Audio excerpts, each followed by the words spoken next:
There's definitely 2 a.m. texts and 6 a.m. conference calls. We stopped by our barista and I would get a couple espressos and chug that down and then go into the meeting. He has never said this, but I've watched it. You have 30 seconds to make your point. In fact, he measures pretty much every major decision by whether or not it brings the day when we have a self-sustainable colony on Mars sooner or later. That's the prism by which he makes every single decision he makes it through that prism. He's got an idea and he'll keep pushing and he gives us aggressive timelines that we have to work to, and we work really hard to try to meet them. It's hard when you're doing stuff that's this complicated to predict exactly how long it's going to take. So, we end up often falling a little bit behind, but we do our best. And I wasn't entirely certain that the technology I'd be working on would actually succeed. But he's so driven, and he's such a smart guy, and he's really the most driven person I think I've ever met. I really was just trying to be useful. That's the optimization. It's like, what can I do that would actually be useful? I'll give you a story to kind of illustrate it. Once, when I first got hired by SpaceX, we did an interview with 60 Minutes, and they interviewed Elon and myself, and Scott Pelley was the anchor. He talked to us, and he said to me, "Why did you leave NASA and come work for SpaceX? You had like the best gig in the world, going up on rockets and stuff. Why would you do that?" And I said, well, if you can go back in time and you were a young engineer and you had the opportunity to get in on the ground floor and work with Howard Hughes when he was doing all the crazy stuff he was doing in his day, wouldn't you want to be a part of that? Scott Pelley looked at me with a deer in the headlights look, because I don't think he knew what I was talking about. But I was like, but then I realized as soon as I say that, oh my God, I just made a terrible strategic error. I compared my boss to Howard Hughes, and things didn't end up that well for Howard. Senator Bush, your story is a pack of lies, and I can tear it apart if I'm not cross-examined. He went crazy, right? He went kind of crazy. He washed his hands too much and germaphobe. He was peeing in jars, and his fingernails grew out even to the smallest degree. The entire process must be repeated from the beginning. And I was like, oh no, I really kind of stepped in it, right? So, you don't want to say that about the boss. Right. So it took a while. It was months later. We were driving in a rental car, just the two of us, in Florida. We had a meeting at NASA, and we were driving back to the airport to get on his airplane to come back to LA. And I'm driving the car. He's sitting in the passenger seat, and I said, hey boss, remember that time we're on TV and I compared you to Howard Hughes? I just want you to know I was comparing you to the young, dashing, starlet dating Howard Hughes, not the old, decrepit, peeing in jars, fingernail guy. It's all about the timeline. Yeah. And I was, and all I got back was silence. And now I'm really scared, right? And I'm sitting there waiting for him to say something. And Elon will do this, and he did this on his show, right? He kind of if you pose to him a serious question, he'll consider it, and he'll kind of go into this almost like a trance. He'll stare off into space, and you can see the wheels turning. He's focusing all of his intellect, which is considerable, on this one question, and that's what was happening. So I waited, and then he turned back to me and he said, Garrett, I don't think it's an apt comparison. I said, oh, okay, good. Why? I'm curious, why do you think that? And he said, well, none of Howard's designs, as brilliant as they were, ended up really changing the way we live our lives.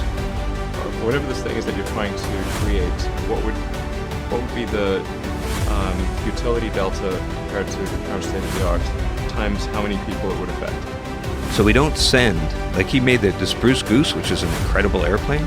It was all wood, trying to solve the problem during the war of rationing.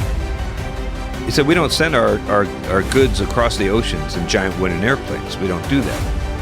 The H-1 Racer was a beautiful airplane, but it was a one-off. It never really led to a large designs that changed the way people live their lives. So that was his objection. It was not that I was comparing him to some creep, but that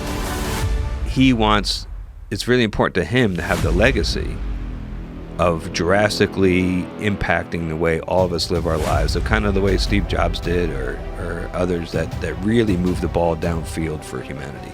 That's what's driving it. He's such an unusual human. I mean, there's very few people that you could make any kind of rational comparison to, other than maybe Nikola Tesla. Will you really stop and think what he's done? Yeah.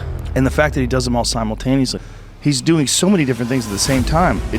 It's almost impossible. Like, I don't understand how he does it. Yeah, I've seen him do it, and I still don't understand it. You know, I kind of burn myself out just trying to do one of those things. Yeah. He does all of them. I mean, he does have all the advantages of wealth, which helps. You know, so like he'll have meetings with us, and he'll walk out of his last meeting, and he'll walk across the street to Hawthorne Airport, hop on his jet, and he's at Palo Alto in a couple hours, and he can be first thing in the morning at Tesla. Right. He's got a staff that helps him, and you know, he's got those advantages.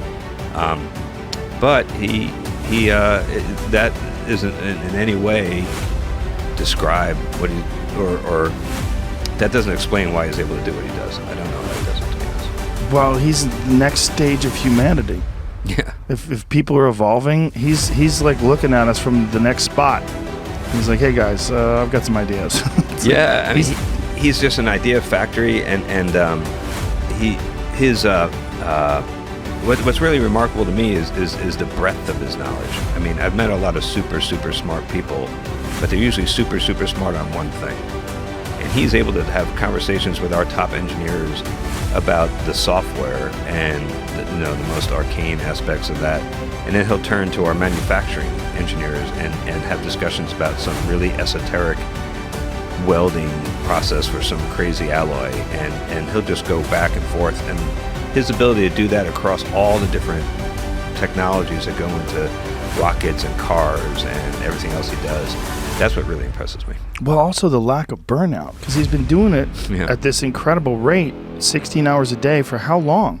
His whole life, I think. That's nuts. I know. And he's still hungry for it. And he's still taking on these new projects and new ideas. And you know, we're doing a pretty good job of trashing this place all on our own. well, what we need is someone like Elon who concentrates on the solutions. I mean, he's obviously got a full plate, many full plates, but someone like him to concentrate on solutions to some of the environmental problems that we've created for ourselves here. Well, that was the thought behind Tesla.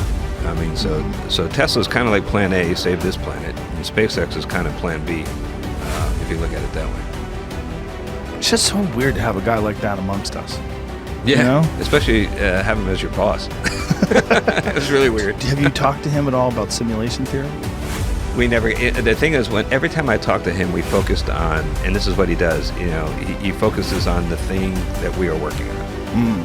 So that's one of the ways he does his time management. That's one of the ways he is able to do all these things. Is like he doesn't sit around and BS with you about like what's going on with what's it, Neuralink, the company who's making the chips that go in your head. Oh, that's right. I forgot about that. That's the other thing he does. That one. He's changing the way humans interface with data. He never said to me like, Garrett, what do you think about having a chip in your head? That never. He doesn't do that. He talks to the people who really know about chips and people and putting chips in people's head. He talks to them about it. Put in, 80 to 100 hour weeks every week. I would see people at 2 o'clock in the morning because we finished up an event and we were all still energized and we were having such a good time. His approach is to do anything required to keep his businesses competitive. And he lived that every single day when I worked for him. If you proved yourself to be capable, innovative, especially on a technical level, then that led to very rapid advancement throughout the company.